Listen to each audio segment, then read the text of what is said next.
ArcGIS Desktop at version 10 comes with a lot simpler editing interface that gives you a much easier access to the tools. So the goal of this training seminar is to get you started with this new editing environment and introduce you to some new streamlined editing workflows which make editing more intuitive and also will help you edit your data more efficiently. Let's get started and talk about the ArcGIS 10 editing environment. One of the key enhancements of editing in ArcGIS 10 is that it's now layer-based. The editing functionality honors any settings that you make in the layer properties, as opposed to previous versions where the editing functionality was mostly based on the feature class properties that you've set in the underlying data. In ArcGIS 10, you now select the type of features that you want to create from a list of available feature types. And that list is created based on the layer symbology. So for example, when you set unique symbol symbology in the layer properties, the list of available feature types is created based on each unique symbol. The available types of features, that's what we call the feature templates. And we're going to talk about feature templates quite extensively during this presentation. Feature templates define the type of features that you create. So rather than selecting a construction tool, an editor task, and a target layer, we just select the feature template. And feature templates, they even come with a default construction tool that we may or may not want to use. We can switch to a different one if we like to. But then we're ready to start digitizing new features in our map. The most commonly used editing functionality is more directly available on the editor toolbar now. Lots of the commands were somewhat hidden, that were hidden in task menu, in the context menu, or in shortcuts, are now more exposed directly as buttons on the editor toolbar. And we also have new mini toolbars with additional tools that you can use during your edit sketch. The mini toolbars, they appear right when you need them. So rather than hunting around the interface to search for new tools, you can just use the tools from those mini toolbars. That, of course, minimizes the amount of button clicks that you have to do and makes your editing more efficient. In ArcGIS 10, we also have a new and simplified snapping environment. When snapping is turned on, your mouse pointer will jump or snap to any edges, vertices, or other features when your pointer is within a certain snapping tolerance. Snapping in ArcGIS 10 has been streamlined in a way that it is enabled by default. Now, you can't forget about it anymore. It's available inside and outside of an edit session, and it's available it applies to all layers in the map. This saves you a lot of time managing the snapping environment on a layer-by-layer basis. We also have a new snapping toolbar that I'm going to show you in the software demonstration. These are only a few highlights of the new editing environment in ArcGIS 10. There would be much more to talk about, but without further ado, let's move on to our first software demonstration about creating new features and how to use the new editing environment in ArcGIS 10. So I'm going to switch over to ArcMap, where you see the map shows an area in the Sierra Nevada mountains in Southern California. We're in Sequoia National Park, where wildfires play an integral part of the ecosystem. They are natural in this ecosystem, and GIS is heavily used for wildfire management. So let's imagine we're the ones responsible for capturing that wildfire information. And you see here in the table of contents, I have several wildfire-related layers. I have annotation, wildfire points, response lines, and also some perimeter polygon layers. As well, I have a base map from ArcGIS Online for a really good and proper background. So let's zoom to an area where a wildfire has just been detected. And I'm going to start an edit session now to populate all these layers here. Right now, they are just empty layers, and I don't have any features in them right now. So here's our new editor toolbar. It may look a little bit familiar to you. We still have an editor menu where I could start editing, but there's no task and no target drop-down menu anymore. So you might wonder, how am I going to create my new features? Okay, so we will see that in a minute. Instead of starting editing from here, I just want to show you a different way to do that. I will right-click any of the layers in the table of contents, go to Edit Features, and start editing. This will start an edit session for the entire workspace that contains that layer. You might have noticed as soon as I started editing, the new Create Features dialog shows up here. The Create Features dialog shows me all the types of features that I can create, and these are my feature templates. So you see, from the unique symbology, from the table of contents, I get all the different feature templates for the different types of wildfire features. At the top of the Create Features dialog, I have different display options, especially with a lot of features like feature templates like these ones here. You might want to filter them in various ways. Maybe I only want to see my polygon feature templates, or maybe you want to group them in different ways, maybe by the frequency, how often you use them. And also notice there's a search field here where I can search for feature templates within this Create Features dialog. Also, watch what happens if I activate any of these feature templates. Down in the Construction Tools area, I get a list of available construction tools for this type of feature template. So for the wildfire point feature here for the fire origin, the point tool is my default tool, but I could switch to another construction tool here as well. Okay, let's put some wildfire points on the map. Let's say the fire origin has been detected in this area here. I just click the map and place my point feature. The fire hotspot, let's say it has been pinpointed a little bit further down, a little bit further south of the fire origin. And I'm also going to put an incident command post here at the end of the street and a first aid station right next to it. So you see, it's very easy to quickly put features on the map with these feature templates. All you need to do really is switch feature templates, and if you go with the default tool, you can just keep digitizing your features.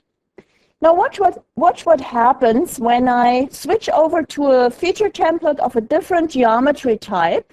I'm selecting my intense heat area polygon feature template here. And notice here in the construction area, we get a different set of construction tools available for polygons. And the new freehand tool is the one that is active by default. I'm going to digitize the intense heat area polygon with this new freehand tool. But before I do that, let me show you the properties of such a feature template. To get to the feature template properties, one way to get there is just double-clicking on the feature template. But I also want to show you a different way here using the Organize Feature Templates button at the top of the Create Features dialog. This brings up the Organize Feature Templates window where you get a list of all the layers from the table of contents and all the associated feature templates. Notice at the top here, you also have different display options for them. You can manually create a new feature template if you happen to have added a different layer after you've started editing and all your feature templates have already been created. You can manually create a feature template here. You can copy an existing one and then maybe modify the properties of the copy.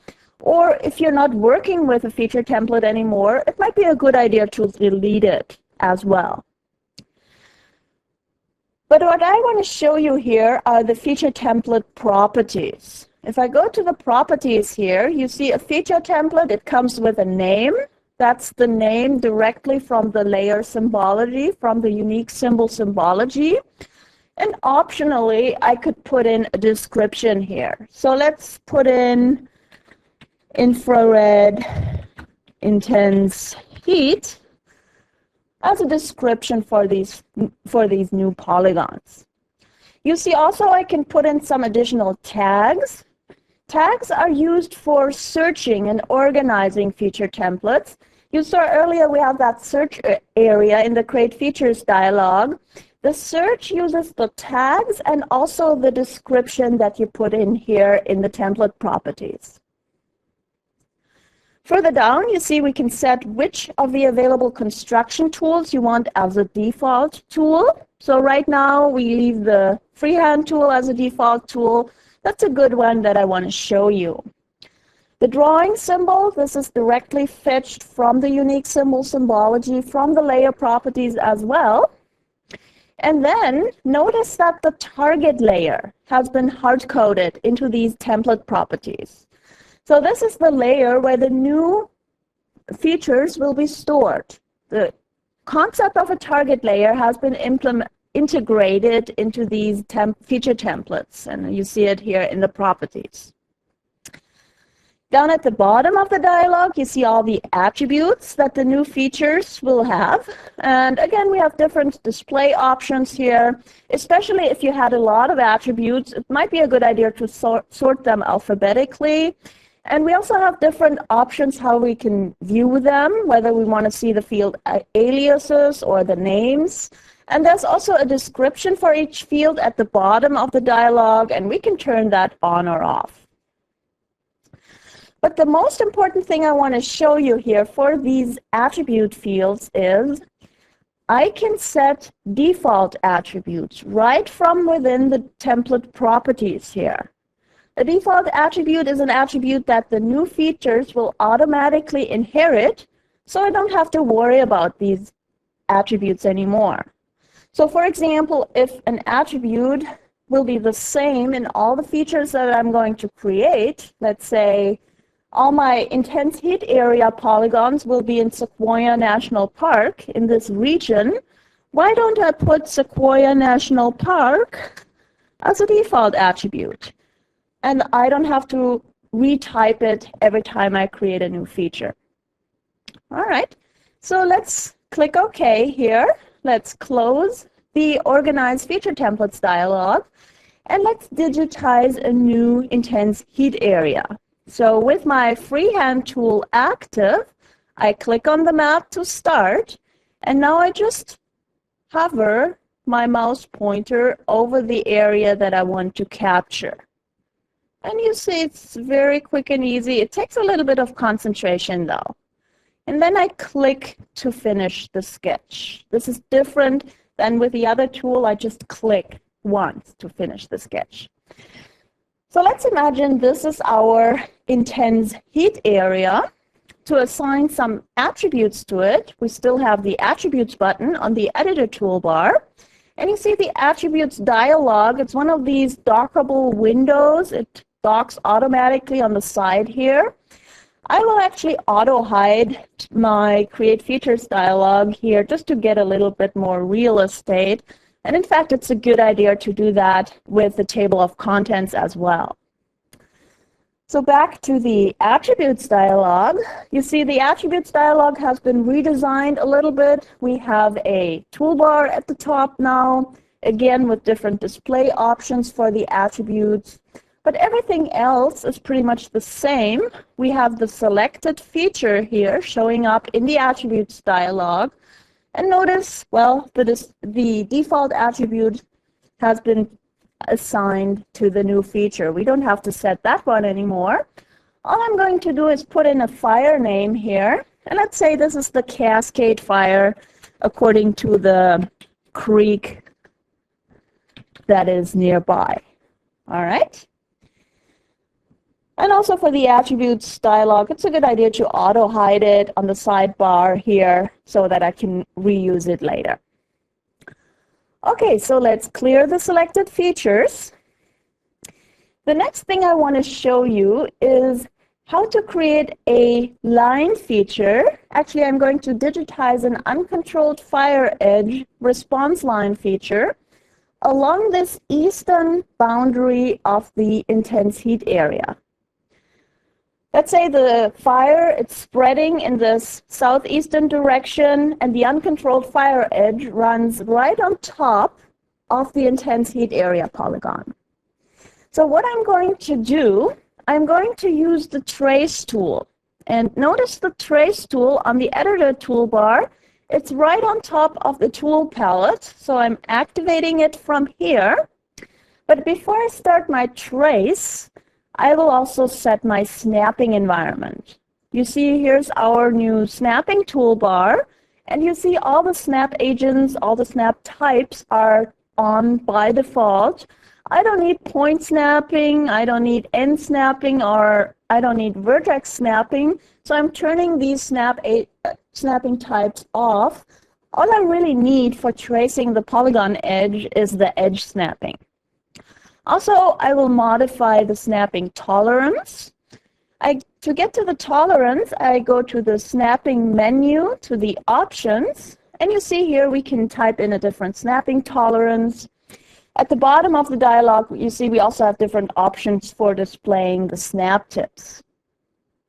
So let's click OK, dark the snapping toolbar again, and now let's trace the uncontrolled fire edge right on top of the polygon boundary. So I click the edge, and you see that activates my snapping, and at this point I can just move my mouse pointer and trace the polygon edge. Notice also that the polygon that I'm tracing, it's not selected. It used to be that we had to select the features that we wanted to trace. We don't have to do that anymore. And also new is that when I right-click, I get to the trace options. For example, you could set an offset here if you didn't want to trace right on top of the polygon edge, but with a certain offset. You could do that here, set that here. And we also have different options to handle corners. But right now I'm just going to cancel out of the trace options here. And by the way, pressing O on the keyboard would give me also this trace options dialog. So what I'm doing here is just trace the uncontrolled fire edge. The fire spreads in the southeastern direction. And when I'm finished, I could just double-click to finish the sketch, or I could press F2 on my keyboard, or a third option would be to use the Finish Sketch button from the Feature Construction toolbar. Unfortunately, you may not be able to see this Feature Construction toolbar right now. It's due to the limitations of our streaming technology, but it would show up if you just single-click, and then you could finish the sketch from there. All right, so here's our new uncontrolled fire edge. If we go to the attributes dialog to assign the attributes to this line feature, there's one thing I want to show you, and that has to do with assigning attributes to date fields.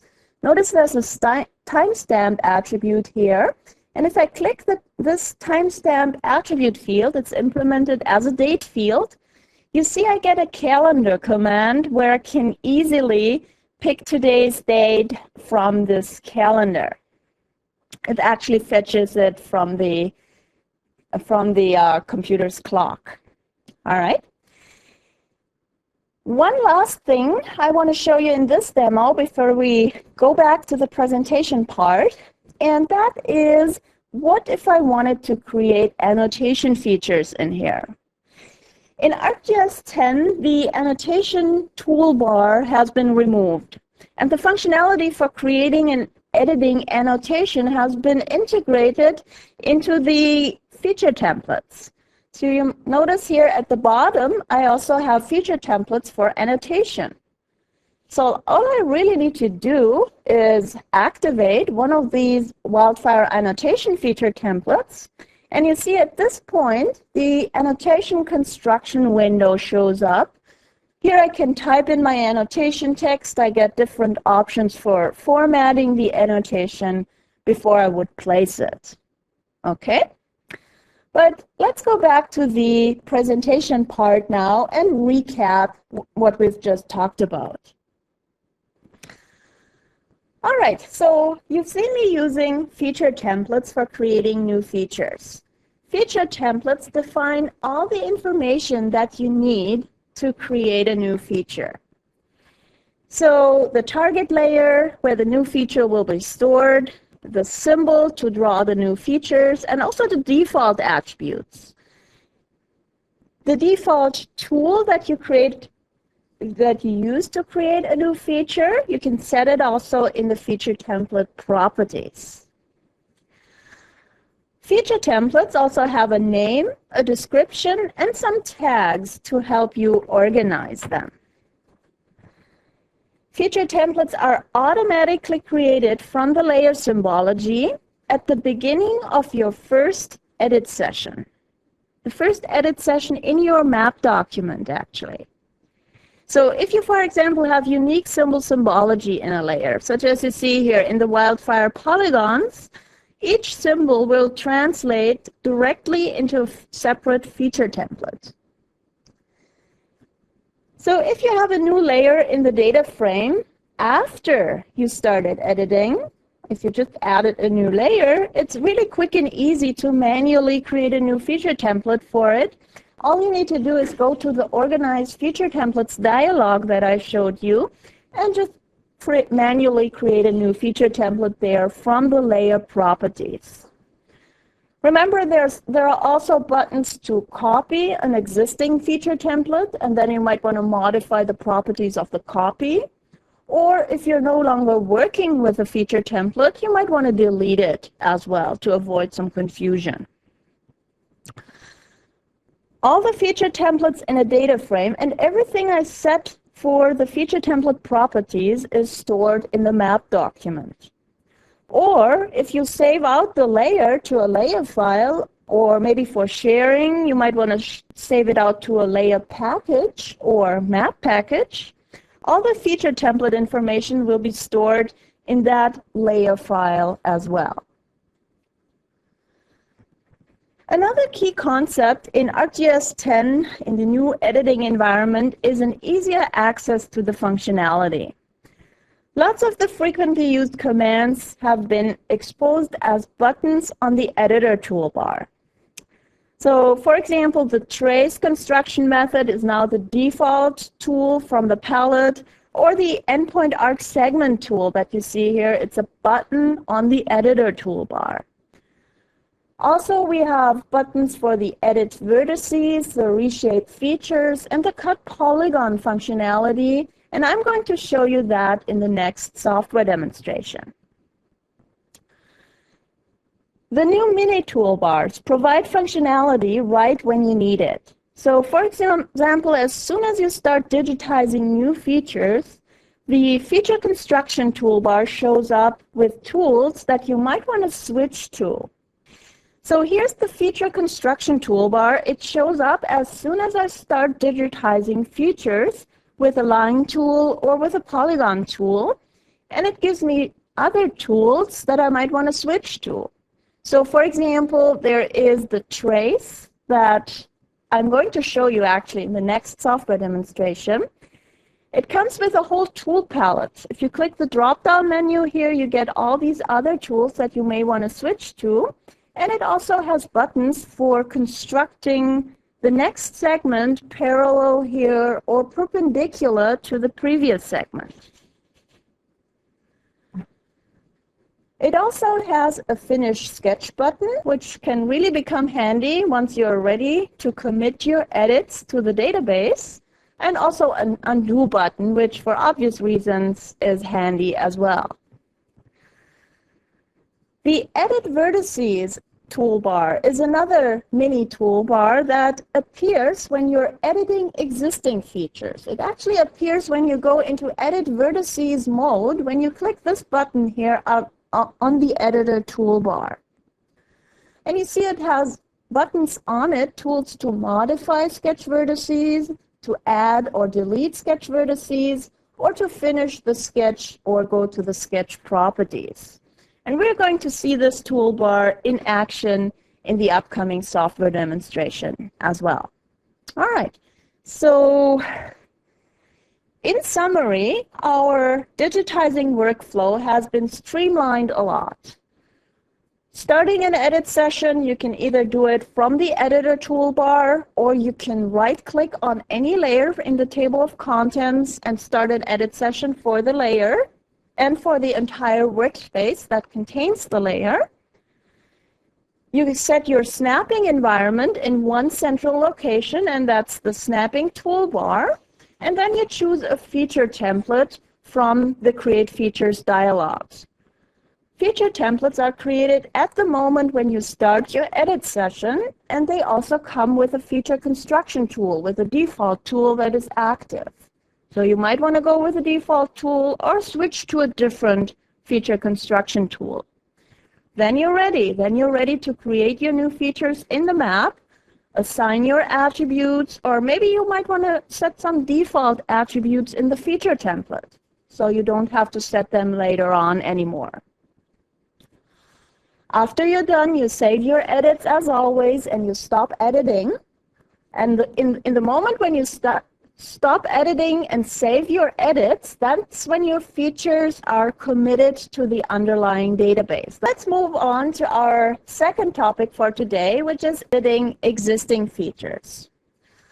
Remember earlier on we talked about the new snapping environment and the new snapping toolbar. All the settings that you need with snapping are now located on this snapping toolbar. And you see we have the different types of snapping available here.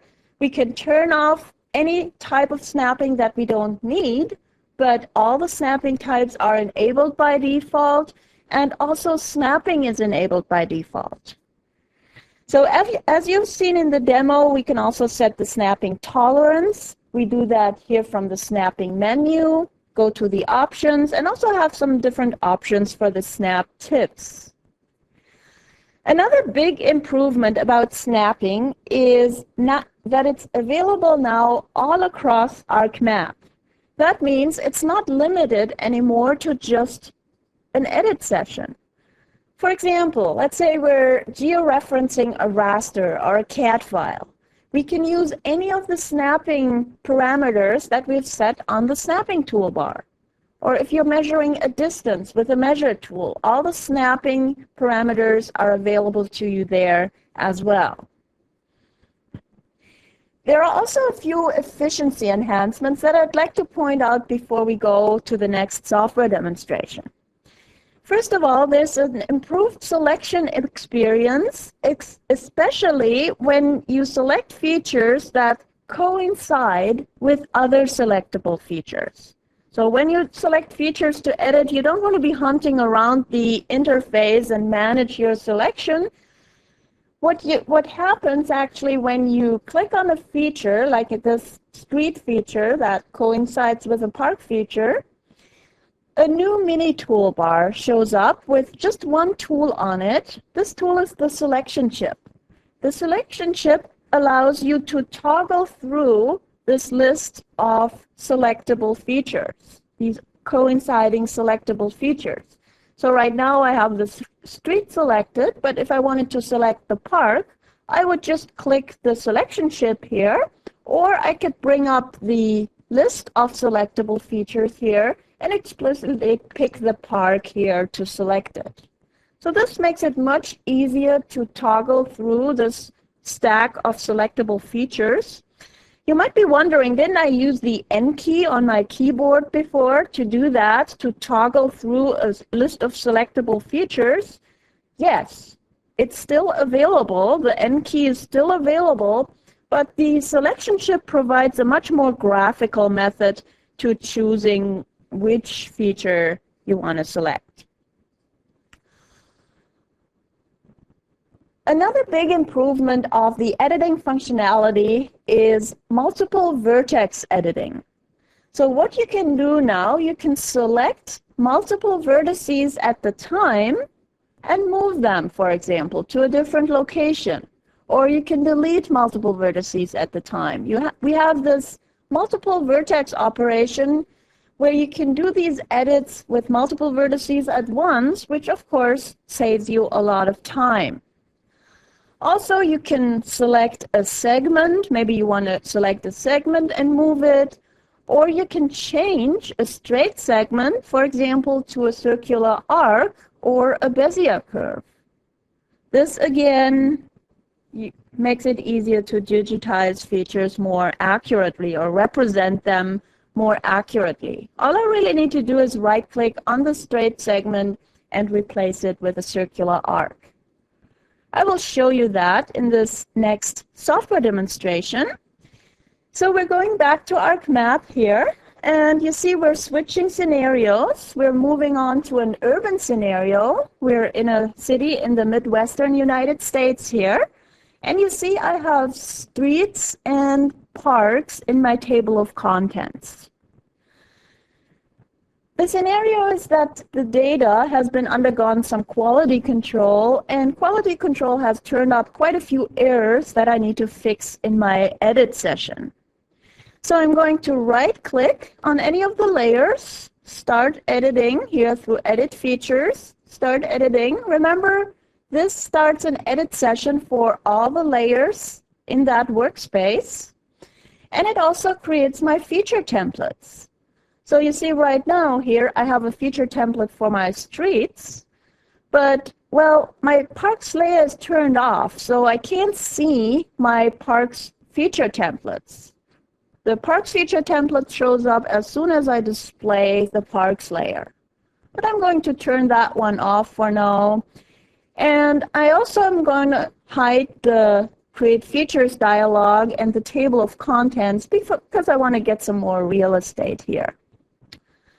So let's zoom to an area where I'm going to reshape some street features. I created a bookmark here, and this is going to take me to some streets that obviously don't match the area photo underneath. So especially this feature here needs quite a bit of work. You see the first part is okay, but the second part is obviously outside of the street casement. So I'm going to reshape this feature. I'm going to activate the Reshape Features tool from the Editor toolbar. And this time I'm going with all my default snapping environment. I don't change anything. What I'm going to do, I snap to the street endpoint here. And at this point, the Feature Construction toolbar shows up. You may or may not be able to see it, but I'm not going to use it anyway. Again, sorry if you don't see it. This is really due to the limitation of the streaming technology that we use here. It's showing up here in ArcMap. So I press Tab on the keyboard just to move the Feature Construction toolbar out of the way. And also on my keyboard, I press the space bar to temporarily disable my snapping, because otherwise it's very easy to accidentally snap to the existing feature here while I'm digitizing the new shape of the street. And the Feature Construction toolbar, it actually follows me as I'm digitizing the sketch here. To finish the sketch, I can double-click or press F2, or I could actually use the button from the Feature Construction toolbar. So you see right now I have reshaped this second part of the street. Reshaping is really good. It's a really efficient operation for major edits like this. But what if I just wanted to do some minor adjustments here? Let's take a look at this other street feature over on the northern part of the map.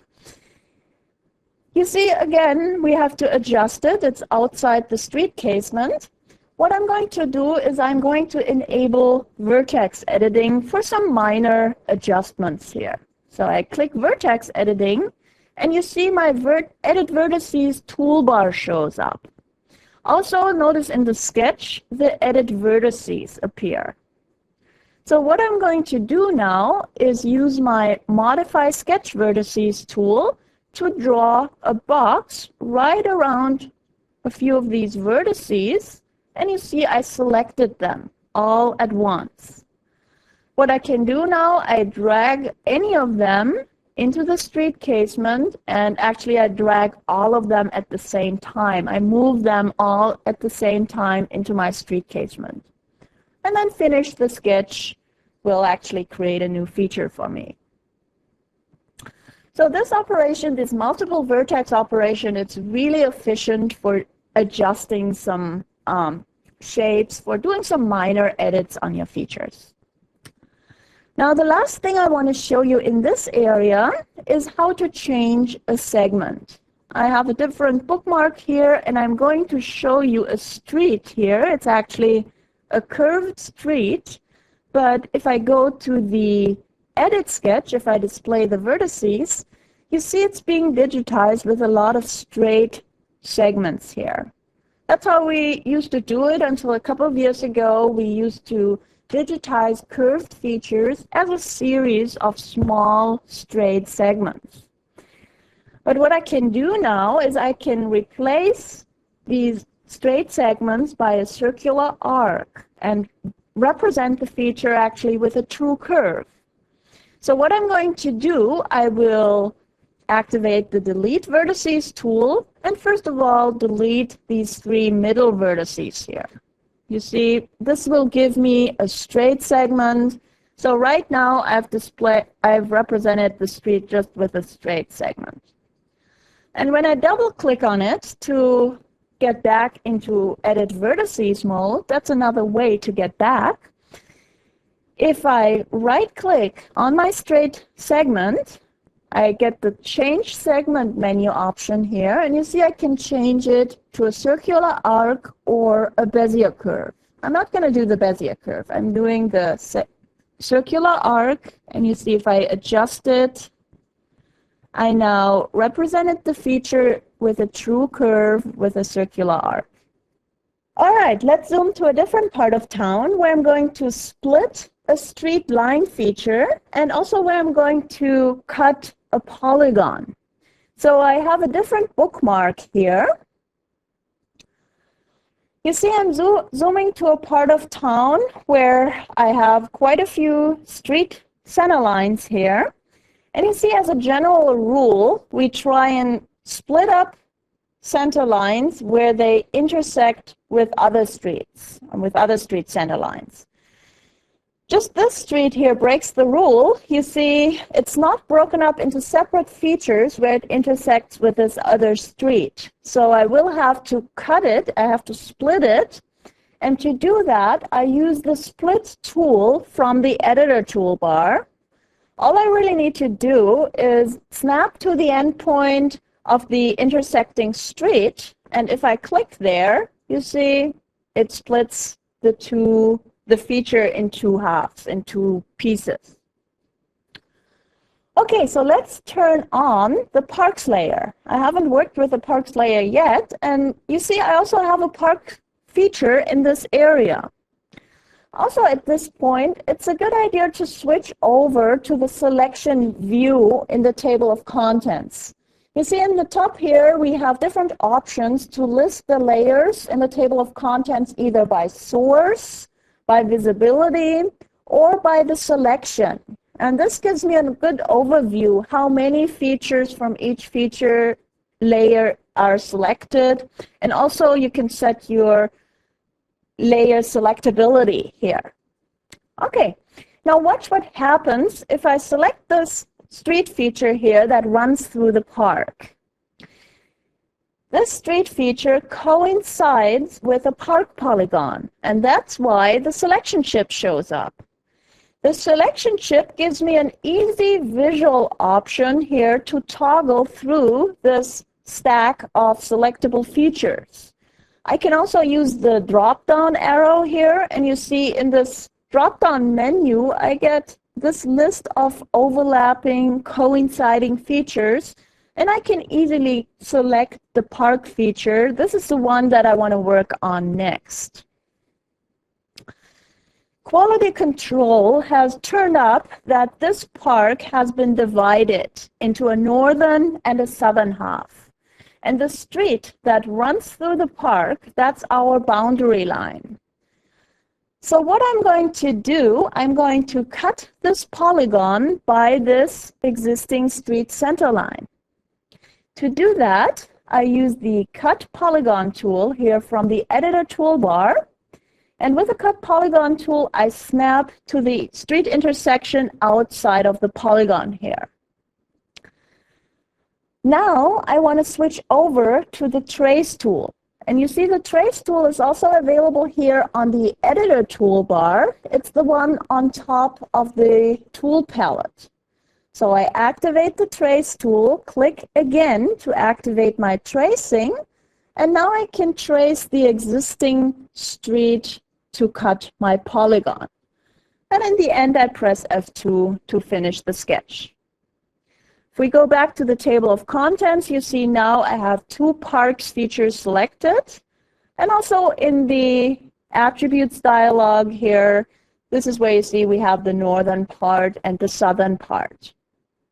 Okay, so to assign some attributes here to the northern part, let's call it North Smollett Park, and the southern part, that's South Smollett Park. We hope you enjoyed today's seminar. On behalf of Esri, I would like to thank you all for attending.